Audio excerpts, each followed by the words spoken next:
Has anybody seen this yet in their new Chrome browser? Chrome is the last major browser left. And with 80% of market share, it's a big deal that they're finally allowing users to opt out of cookie tracking.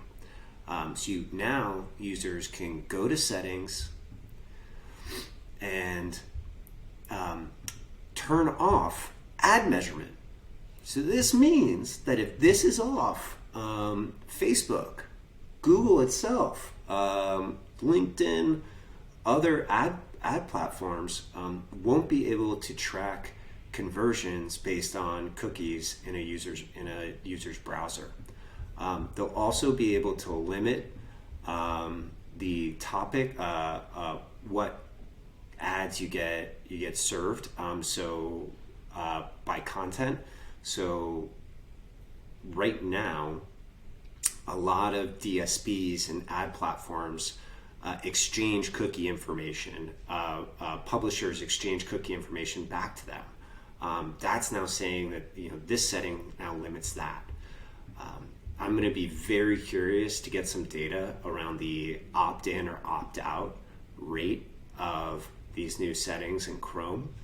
But if it's anything like what happened when iOS released ITP and said, hey, ask app, when you open up an app, it says, allow app to track my activity or not allow app to track my activity. We saw that, the vast majority, I think over 90% of people said, I'm going to opt out. This is a big deal. This is a big change for how we're going to be able to calculate return on ad spend and target across platforms, and it means that you're going to see a paradigm shift in digital advertising. It's death by 1,000 cuts with privacy's impact on advertising. And shameless plug for Primer, it's why it's more important than ever that you have a way of targeting that's not based on cookies. So what does this mean for you and Google's phasing out of the third-party cookie mean for you as a B2B demand gen or growth marketer? It means that it's more important than ever for you to take control of your own tracking. This means that attribution has to be owned in-house and not through ad platforms themselves. You already probably don't trust the conversions that Google reports or the conversions that Facebook necessarily reports in its own app.